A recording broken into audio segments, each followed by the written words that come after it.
Continuamos y vamos a comentar el caso del resurgimiento de la influenza, esta influenza nueva que es más peligrosa que la anterior, ¿no? Así es, la H1N1, que bueno, la gente como que pensaba que ya había pasado la emergencia, que fue hace algunos años, que ahorita ya no había problema, y de repente resulta que vuelve a resurgir este problema que al parecer para mucha gente está manifestando que podría ser más fuerte porque se están detectando casos, no solamente detectados, sino que también ya hay personas muertas. Sí, en el propio estado ha ocurrido esto. Aquí lo importante es que la gente no tome, no se descuide y no tome en cuenta las indicaciones que dan las autoridades. Además, nunca debíamos haber dejado esas precauciones que nos recomendaron en aquel tiempo, ¿no? La verdad es que tendría que ser algo permanente. Nosotros también lo mencionábamos, los especialistas lo han estado repitiendo. No cuesta nada protegerse, cuidarse. De repente tenemos algunas costumbres muy negativas, por ejemplo, el escupir en la calle es algo que no se tiene que hacer por ningún motivo. El cubrirse cuando se estornudan. Hay cuestiones que son de higiene y que tienen que mantenerse, que no solo porque exista una alerta. Hay que acostumbrar a los niños a hacerlo de manera permanente. Sí, sobre todo porque es la mejor forma de evitar y prevenir estas enfermedades, las indicaciones preventivas. Y cuidarse. Y cuidarse en todos los sentidos, Y esto nunca está de más insistir mucho en que de verdad no desoigan lo que dicen las autoridades. Lo que están recomendando hay que acatarlo, hay que aplicarlo en la práctica y con eso se va a quitar el problema, o cuando menos no será tan grave como pudiera ser si nos descuidamos. Porque de repente mucha gente pensó que esto era una cortina de humo que había inventado el gobierno, que no existía realmente esta enfermedad. Es un hecho que existe, hay casos cercanos, hay gente que muere de influenza, entonces hay que tener cuidado, no nos cuesta nada. La verdad es que son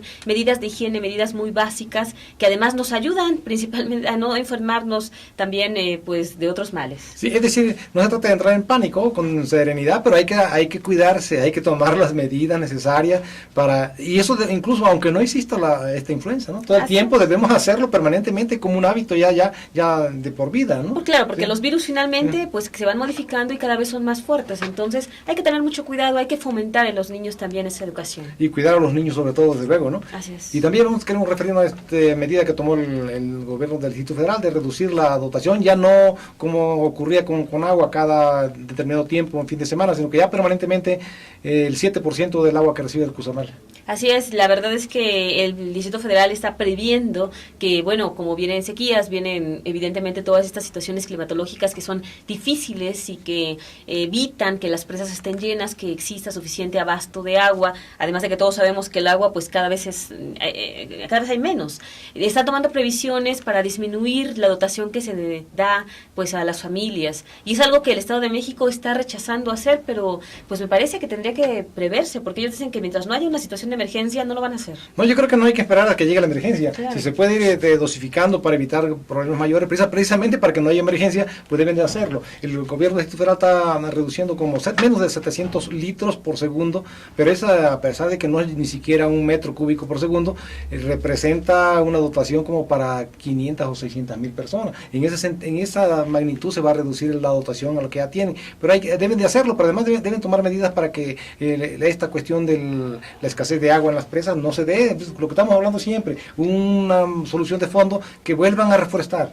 Así es, es una medida inteligente, me parece, del Distrito Federal, algo que está dejando hacer el Estado de México, quizá porque es un año electoral y no quiere costos políticos, lo cual es lamentable, porque también al limitar un poco el líquido se puede concientizar más a la población, que de repente ve que siempre sale agua de su llave y cree que nunca se va a terminar y que es una mentira todo lo que se señala de que hay que cuidarla porque se termina. Sí, porque también debe haber campaña para cuidarla todo el tiempo, incluso, ¿no? Aun cuando las presas estén llenas hay que cuidarla, por una parte. Y en ese sentido también el gobierno federal y el gobierno del estado ya acordaron emprender acciones, unos proyectos de conservación, mejoramiento ambiental, incluyendo la restauración del equilibrio ecológico en el volcán, en el Nevado de Toluca, que van a invertir este año 1.800 millones de pesos. Así es algo muy benéfico, es algo positivo y ojalá que sean eficientes, que ese dinero realmente sirva y que no se vaya a desviar, por supuesto, porque el Nevado de Toluca es una fábrica de agua que tenemos y que debemos cuidar, que se ha descuidado durante mucho tiempo. Ya vemos que incluso siguen haciendo caminos, siguen tirando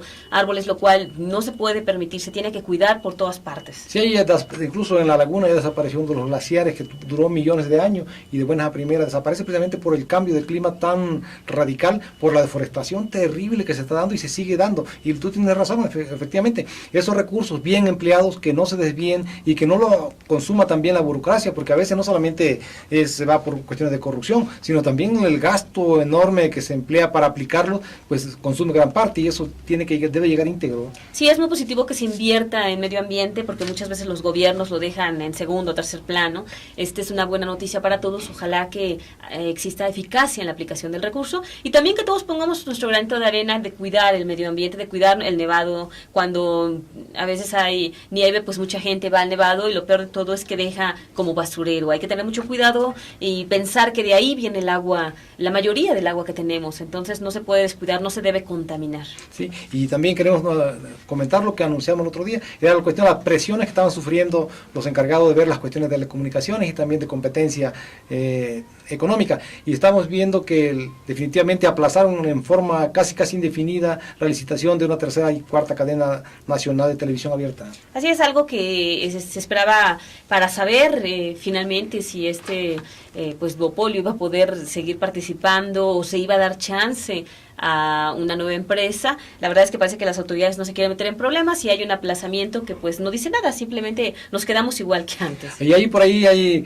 un boletín que después desmintieron los otros, pero ni el boletín ni el otro aclaran nada, las cosas siguen como están, y esto se da después de que el presidente Felipe Calderón se reunió con directivos de Televisa, tuvo con ellos, pues dialogó, y seguramente pues las presiones que estuvieron ejerciendo tanto Televisa como Televisión Azteca, pues seguramente sí se dieron a esta especie de intimidación, ¿no? Sí, él lo han seguido haciendo. De hecho, aún antes de reunirse con Calderón, están presionando porque quieren participar, quieren estar en esta otra televisora, lo cual pues no es positivo para la competencia. La verdad es que tendría que abrir para otras pues empresas que quieran participar. Y lo que pasa es que tienen miedo de que sea Carlos Slim otra vez.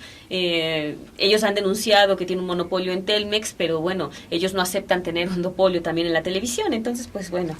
Ellos, la presión principal, desean que no se licite una tercera o cuarta cadena, y desde luego pues, ya licitándose, que pudieran participar. Claro, que sea para ellos. Aunque eso vendría a distorsionar y a frustrar el propósito de lograr la pluralidad y la competencia en el sector de la televisión. Sí, es increíble el temor que tienen a las grandes cadenas, pero bueno, ojalá que las autoridades actúen con imparcialidad y autonomía. Ese es el gran poder que han acumulado, ¿no? Efectivamente. Sí. Pero bueno, pues vamos a un corte y regresamos con otros temas.